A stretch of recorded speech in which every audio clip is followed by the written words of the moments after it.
नमस्कार दोस्तों, आपका हमारे चैनल में स्वागत है।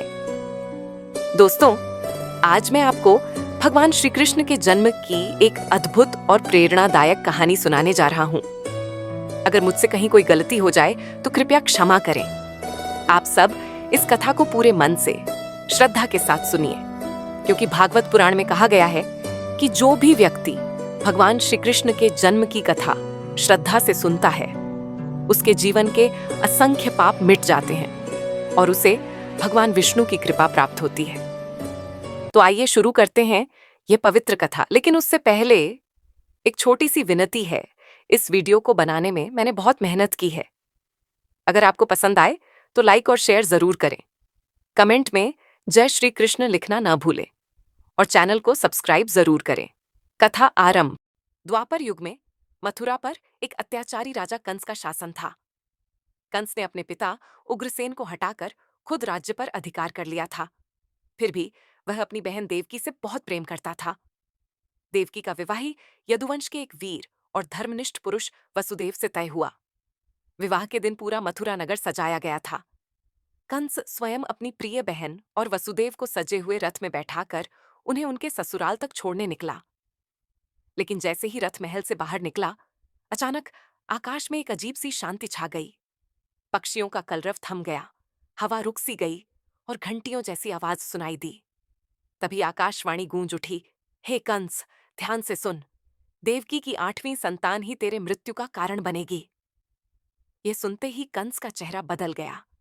उसका दिल डर से कांप उठा, पर डर तुरंत क्रोध में बदल गया।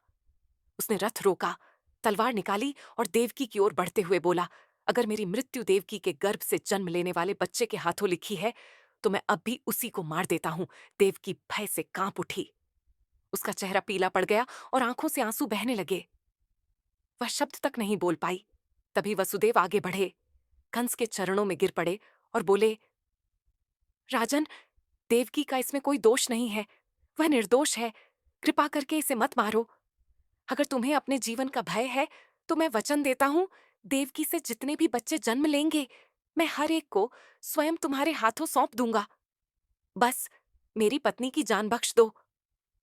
वसुदेव के सच्चे और शांत शब्दों ने कंस के मन में कुछ देर के लिए विचार जगाया। उसने तलवार नीचे की ओर बोला, ठीक है वसुदेव, मैं तुम्हारे वचन पर भरोसा करता हूं, लेकिन ध्यान रखना, अगर तुमने मुझे धोखा दिया तो तुम्हें इसकी सजा जरूर मिलेगी। ये कहकर उसने अपने सैनिकों को आदेश दिया कि वसुदेव और देवकी को तुरंत बंदी बना लिया जाए और मथुरा के कारागार में डाल दिया जाए। विवाह का वह शुभ अवसर अब शोक में बदल गया। देवकी और वसुदेव को अंधेरे कारागार में कैद कर दिया गया। वहां न धूप थी न हवा, बस नमी और अंधकार से भरी दीवारें थीं। वहीं से उनकी पीड़ा की कथा शुरू हुई। पहला पुत्र। कुछ समय बाद देवकी ने अपने पहले पुत्र को जन्म दिया। उनकी खुशी का ठिकाना न रहा, लेकिन वह आनंद ज्यादा देर टिक न सका। कंस को जैसे ही खबर मिली, वह तलवार लेकर दौड़ा आया। देवकी ने गिड़गिड़ाते हुए कहा, भैया, यह तो मेरा पहला बच्चा है। भविष्यवाणी में तो 8वें पुत्र की बात कही गई है। कृपा करके इसे मत मारो। लेकिन कंस ने हंसते हुए कहा, बीज चाहे कोई भी हो, वृक्ष तो यहीं से उगेगा, इसलिए मैं किसी पर भरोसा नहीं करता। और निर्दयी होकर उसने उस मासूम शिशु को देवकी की गोद से छीन लिया और दीवार पर पटक दिया। देवकी चीख पड़ी, मेरा बच्चा! उसकी चीखों से पूरा कारागार गूंज उठा। वसुदेव ने आंसू भरी आंखों से अपनी पत्नी को संभाला, लेकिन उनके दिल का दर्द शब्दों में नहीं था। 6 पुत्रों का अंत। समय बीतता गया और एक एक करके देवकी के 6 पुत्र हुए। हर बार कंस आया और हर बार उसने निर्दयता से उन बच्चों की हत्या कर दी। मां के दिल का दर्द कोई समझ नहीं सका। वह भगवान से दिन रात प्रार्थना करती रही, हे विष्णु, अब तो दया करो। 7वां गर्भ। जब 7वीं बार देवकी गर्भवती हुई तो चमत्कार हुआ। उनका गर्भ अचानक गायब हो गया। सबको लगा कि बच्चा मर गया, लेकिन असल में भगवान विष्णु की योगमाया ने उस गर्भ को गोकुल में रोहिणी के गर्भ में स्थानांतरित कर दिया। वही बच्चा आगे चलकर बलराम जी कहलाए। 8वां गर्भ और श्री कृष्ण का जन्म। समय बीता और अब देवकी फिर गर्भवती हुई। यह था 8वां गर्भ। कंस अब हमेशा भय में जीने लगा। वह रात रात भर पहरा देता, कहीं देवकी का बच्चा जन्म न ले ले। श्रावण मास की अष्टमी की रात थी। आकाश में घने बादल छा गए, बिजलियां चमकने लगीं और मूसलाधार वर्षा होने लगी। कारागार में सब सोए हुए थे, सिर्फ देवकी और वसुदेव जाग रहे थे। वसुदेव भगवान का नाम जप रहे थे और तभी आधी रात को एक अद्भुत प्रकाश कारागार में फैल गया। देवकी ने एक सुंदर बालक को जन्म दिया, श्याम वर्ण, दिव्य तेज से युक्त, 4 भुजाओं वाले भगवान विष्णु के रूप में। उनके हाथों में शंख, चक्र, गदा और पद्म थे। देवकी और वसुदेव स्तब्ध रह गए। उन्होंने कहा, प्रभु, आपने हमारे घर जन्म लिया, हम धन्य हो गए। आपने इस अंधकार में भी हमें प्रकाश दिया।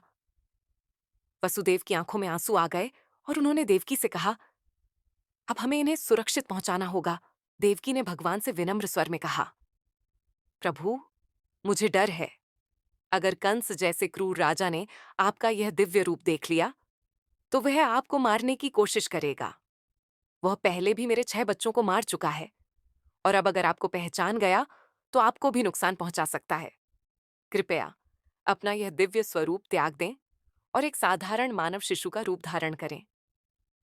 दोस्तों, जरा सोचिए, एक माँ जो जानती है कि उसका पुत्र स्वयं भगवान विष्णु है, फिर भी अपने बेटे की सुरक्षा के लिए उसे मनाती है कि वह साधारण बालक बन जाए। माँ का प्रेम कितना निर्मल और निस्वार्थ होता है। देवकी की विनती सुनकर भगवान विष्णु मुस्कुराए और बोले, देवकी, तुम्हारी बात उचित है। मैंने मानव रूप इसलिए लिया है ताकि लोगों का कल्याण कर सकूं। अब मैं तुम्हारे पुत्र कृष्ण के रूप में रहूंगा। इतना कहते ही भगवान ने अपनी 4 भुजाएं समेट लीं और क्षण भर में वह एक सुंदर श्याम वर्ण बालक बन गए। देवकी ने उस बालक को अपने हाथों में उठाया, माथे पर प्रेम से चूमा और भगवान का धन्यवाद किया। तभी एक चमत्कार हुआ। वसुदेव के हाथों की बेड़ियां अपने आप खुल गईं और कारागृह के दरवाजे स्वयं खुल गए।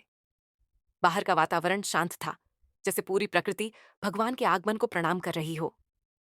तभी आसमान से आवाज आई, वसुदेव, इस बालक को लेकर यमुना पार जाओ और गोकुल में नंद बाबा के घर पहुंचा दो। नंद बाबा की पत्नी यशोदा ने अभी अभी एक कन्या को जन्म दिया है। दोनों बच्चों को आपस में बदल दो और उस कन्या को लेकर वापस लौट आओ। तुम्हारा मार्ग स्वयं मैं प्रशस्त करूंगा। वसुदेव ने आज्ञा का पालन किया। उन्होंने बालक को एक टोकरी में रखा, देवकी को सांत्वना दी और सावधानी से बाहर निकल पड़े। बाहर मूसलाधार वर्षा हो रही थी, बिजलियां चमक रही थीं, चारों ओर अंधकार छाया था। वसुदेव ने सिर पर टोकरी उठाई और कदम कदम पर भगवान का नाम लेते हुए आगे बढ़े। थोड़ी ही देर में वे यमुना किनारे पहुंचे। नदी उफान पर थी, लहरें गरज रही थीं। वसुदेव ने हिम्मत नहीं हारी और भगवान को माथे से लगाकर नदी में उतर गए। तभी एक और चमत्कार हुआ। सहस्त्रफंधारी शेषनाग प्रकट हुए और अपने फणों से भगवान कृष्ण और वसुदेव पर छाया कर दी। तेज बारिश अब उनके पास तक नहीं पहुंच रही थी। वसुदेव के कदम भारी थे, लेकिन हर कदम पर कोई अदृश्य शक्ति उनका मार्गदर्शन कर रही थी।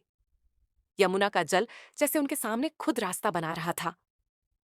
आखिरकार वसुदेव सुरक्षित रूप से गोकुल पहुंचे। पूरा गांव नींद में था और नंद बाबा के घर का दरवाजा अपने आप खुल गया। अंदर यशोदा गहरी नींद में थी और उनके पास एक कन्या सो रही थी। वसुदेव ने धीरे से अपने पुत्र कृष्ण को वहां रखा, उस कन्या को उठाया और वापस मथुरा की ओर लौट चले। अब लौटने का मार्ग पहले से भी सरल था।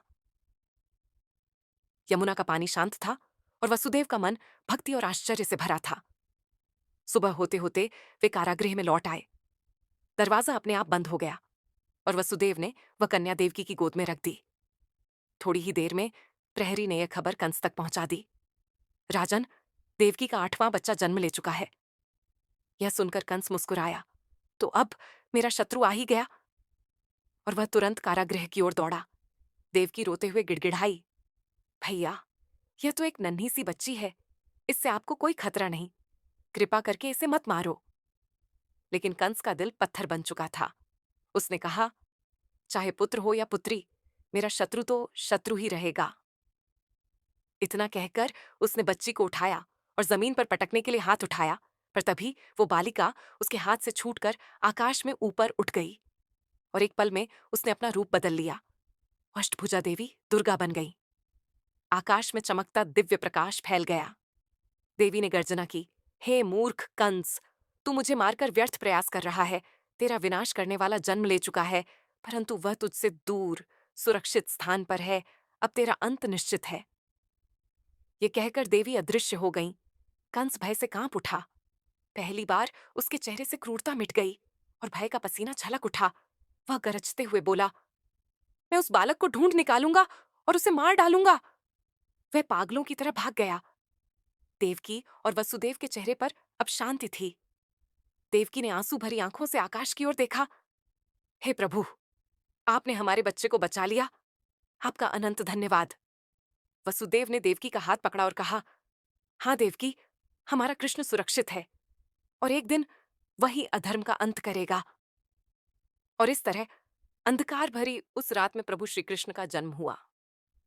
जब अत्याचार चरम पर था, तब धर्म का सूर्य उदय हुआ